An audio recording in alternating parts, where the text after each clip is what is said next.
My name is Shawnee Jansen, and I'm the Program Manager for Global Health Security and Pandemic Preparedness at the Harvard Global Health Institute. Thank you so much for being here today and for joining us at our very last 7th event of Outbreak Week. Before we close, we have one more speaker this afternoon, and as Ashish mentioned this morning, there's a very unique feature of Outbreak Week where we've been working with the Smithsonian Institute for the last year to figure out how we could bring a mobile version of the exhibit that they've been creating for the past 3 years to Harvard and also to 20 countries around the world. So we're excited to have that here today. And as many of you have probably already seen, we have a bunch of panels in the back of the room. We also have several in the hallways leading up to this room and 10 panels downstairs in the lobby and the hallway that goes there. So we'd like to invite you after the meeting ends at 4 to check this exhibit out. We're going to hear a little bit more about it in a moment from Dr. Sabrina Sholts, who's the curator of this exhibit. But I'd also like to just share a little bit about the Harvard version of this exhibit, which is a customized version. And we are very grateful to have received the support from 8 different departments and institutions across the university that were eager to develop panels for this exhibit on their research. And I see one gentleman just walked in the room, Dr. Michael McCormick of the history department. And he generously contributed 2 panels to this exhibit. Absolutely fascinating work that he's working on. So I encourage you to go talk to him at the end of this event and also check out his panels. I also would like to thank Simpris Technologies, our technology partner on this exhibit, who has generously donated these panels that you see here today, as well as a corporate contribution for us to bring this exhibit to 20 countries around the world. We're thrilled for their support and the ability to use their mass customization platform that has offices all over the world, and they also own Vistaprint, for those of you that have been on the Vistaprint website, to use their platform to ship this all over the world. So thank you to Simpris. It is now my pleasure to introduce Dr. Sabrina Sholts, who a couple of us met about 1.5 years ago at her office in DC. And I will say she has probably the coolest office that I have ever seen, with bones scattered everywhere. She is a research anthropologist and curator in the Department of Anthropology. So her primary job is research, but for the last 3 years, she's been curating this amazing exhibit in DC, which I was told was not even her real job. So if you haven't seen it already, I highly recommend it. She's also the director of the Smithsonian Institution Bioimaging Research Center, which she will share a little bit more with you today. So thank you so much for coming, Sabrina, and we're thrilled to have you here.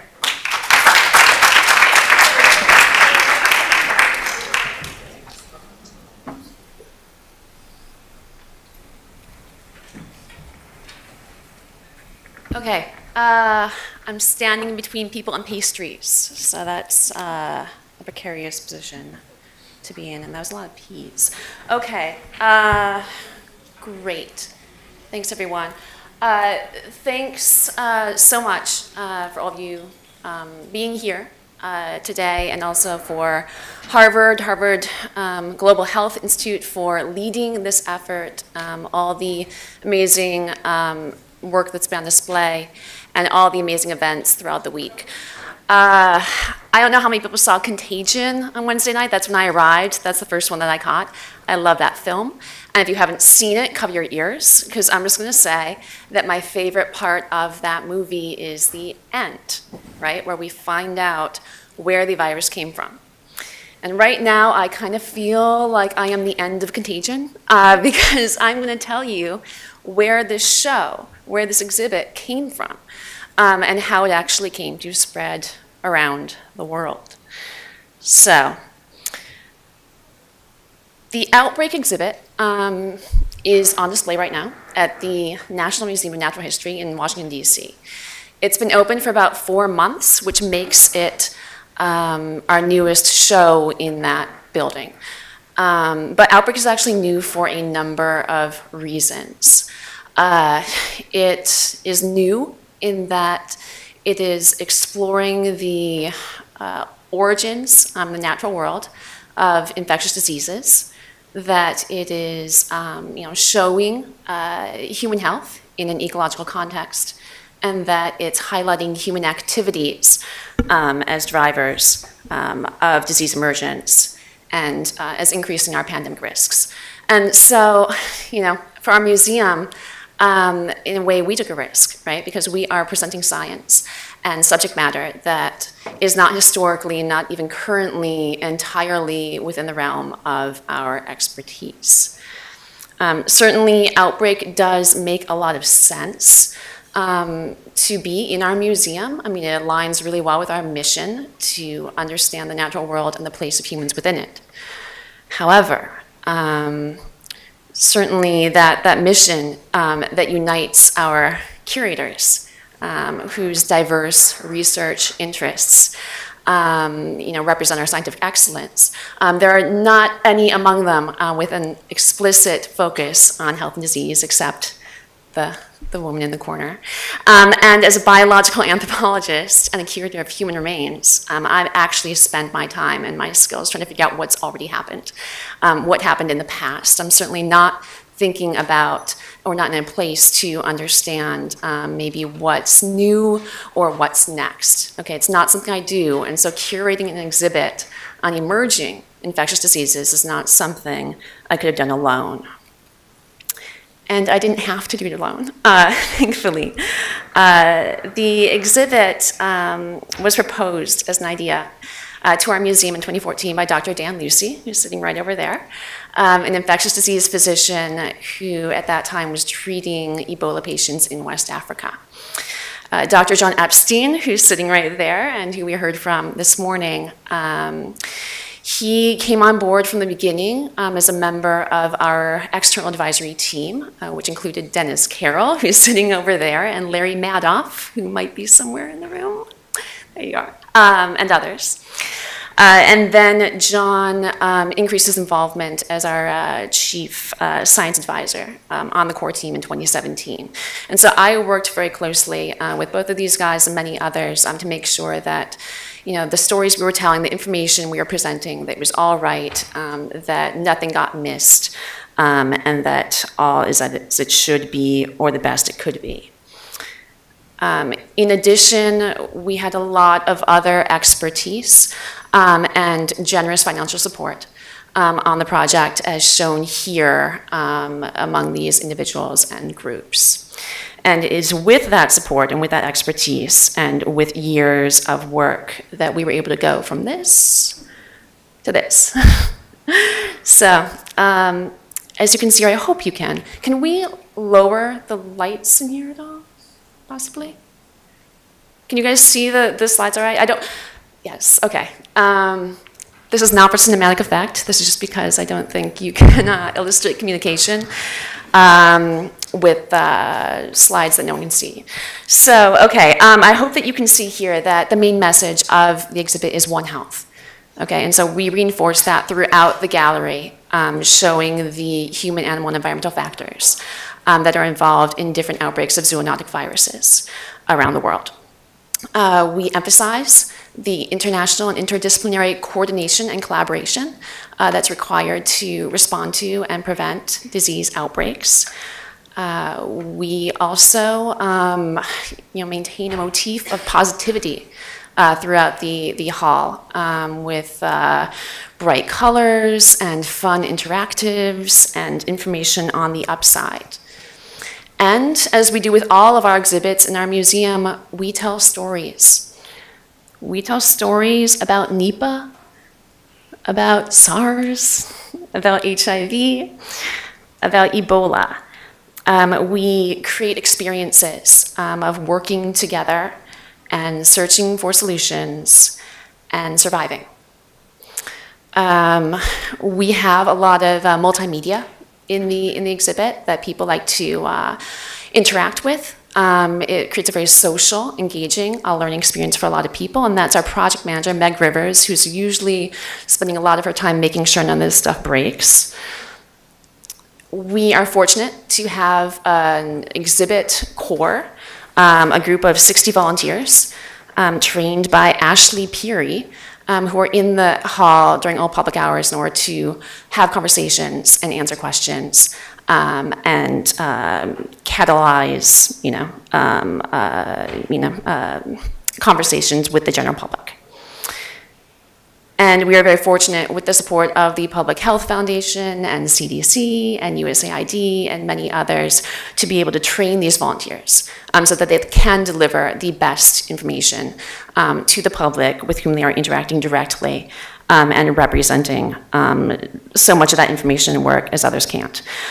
We were able to actually, I think, even better prepare our volunteers to have those conversations by doing a quick survey, sort of a small assessment of what our visitors knew about infectious diseases before the show opened.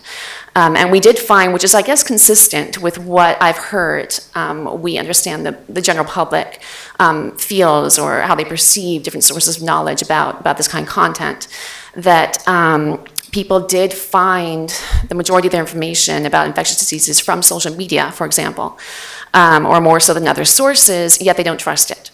The sources that they identify as being trustworthy for that information are doctors and scientists and government agencies, yet they do not get their information there because I think they simply don't have access on the same level. And so that seemed to be a place where we could actually maybe do some good with a lot of the programs and free events that we offer in relation to the exhibit in the museum, after hours or even during hours, that allow the public to have those conversations with doctors and scientists and public health officials, see films, play games, and do things that they can both enjoy but also find very informative.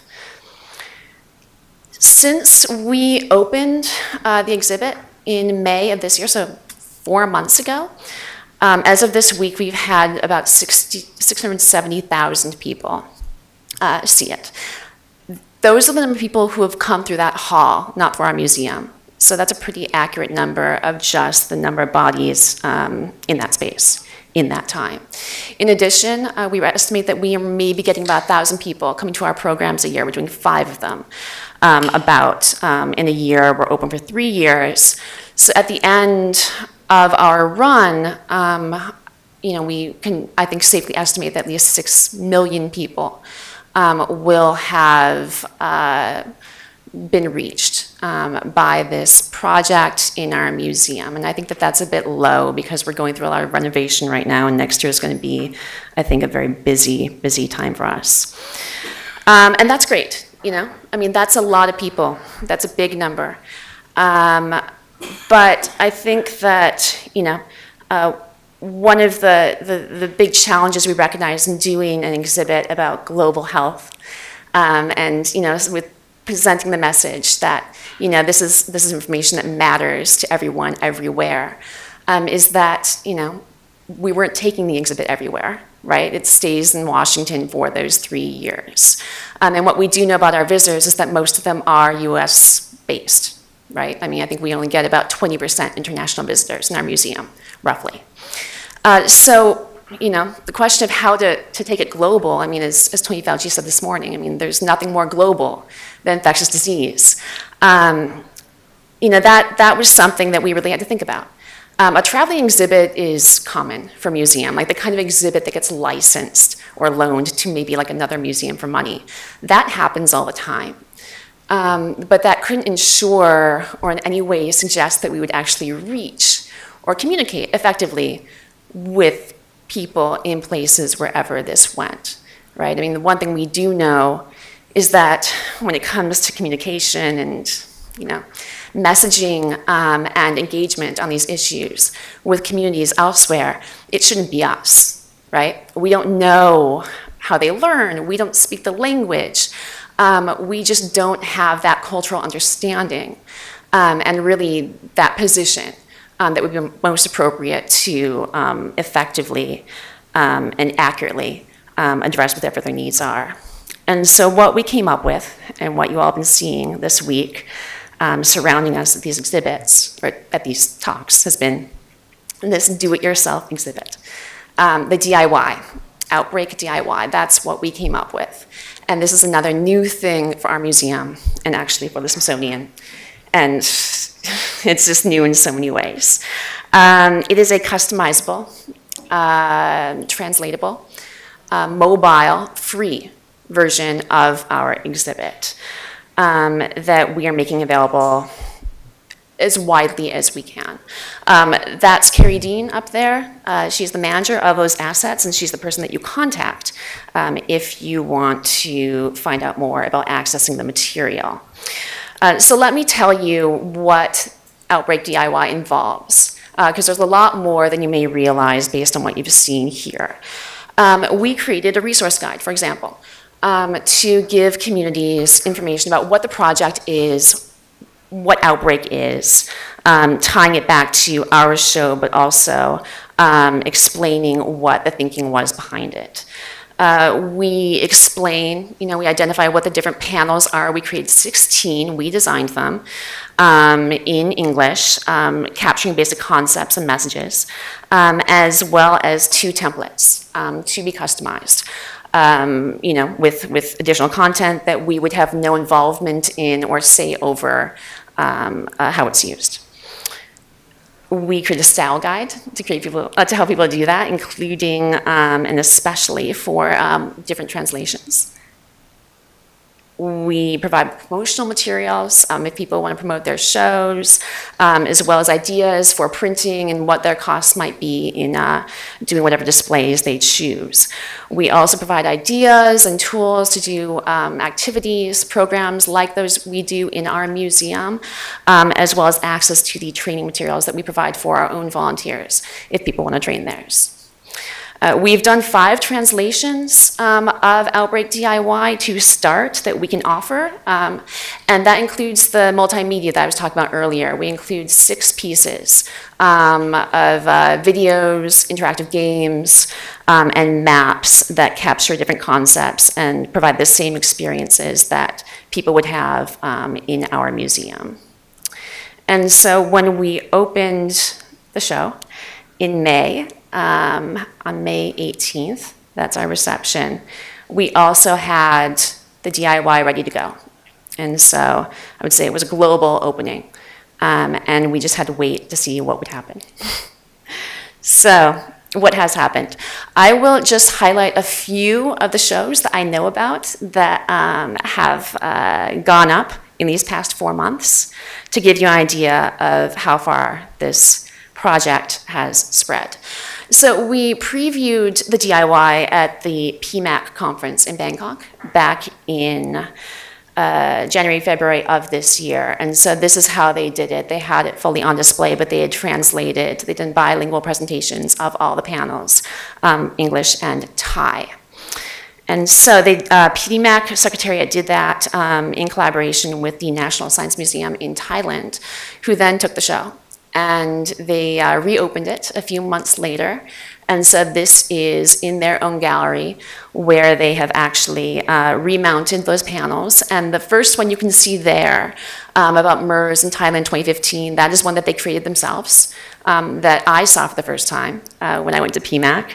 And they've created this wonderful surrounding for activities, as well as other content that's entirely their own, that has a focus on mosquitoes and other issues that are of particular relevance and importance for their community. In Finland, I think we see a show at the Eureka Finnish Science Center that wins the prize for translation. They actually did 2 of them. They took our panels and they translated them into Swedish and Finnish. And they created 3 additional panels in order to highlight the role of Finland in global health security, as well as to focus on 1918 pandemic flu, as well as to explain the economic impacts of pandemics. Down in El Salvador, the Spanish-English bilingual presentation is on display right now in the capital city at the National Museum.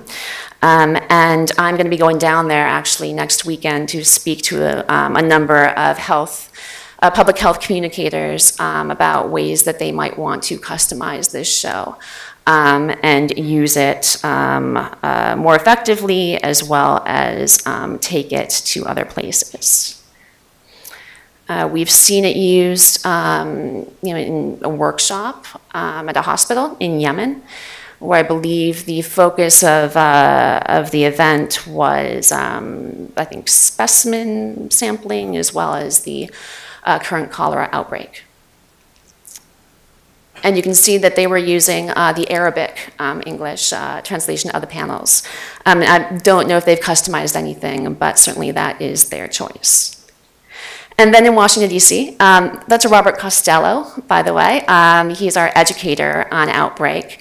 Robert is working on hiring a community coordinator for the DIY to be based in DC and to hopefully facilitate more shows and engagement with communities in our area to have it used by young people and in places where we may not otherwise be reaching them. That's also Tony Fauci. I don't know if Tony's still here, but he's been a tremendous supporter of the project from the beginning and came to speak with us numerous times while we were developing the content in order to make sure that the HIV stories in particular were exactly right.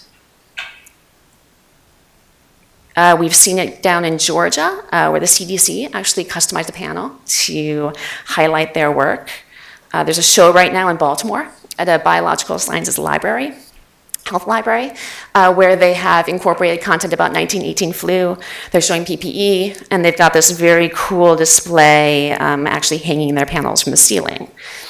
Here we're seeing it in West Virginia. It's in a student rest area that gets a lot of traffic and provides some more information for people who are just spending their time in this lounge. And then, of course, here at Harvard, right? I mean, I think the most amazing thing, about this is the surprise that I get to see what people have done with what we created. And so to be here, to arrive here this week and to see for the first time 8 panels that are beautiful, and that reflect everything going on here and enhance the show in so many ways and are so specific to this setting and build on what we created. That's so exciting.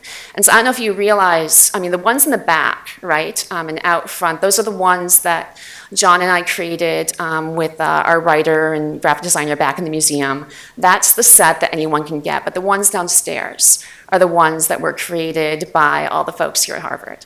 And I recommend that you check them out and see how you can really visually integrate this new content so that it doesn't look inconsistent. We were very attentive to concerns about how we could really help people put together something that looked good and actually integrated this content in a way where it wasn't obvious or it didn't look like it was DIY. That it would look nice and people would want to read it. So yeah, those are just a few of the shows that I have time to tell you about right now.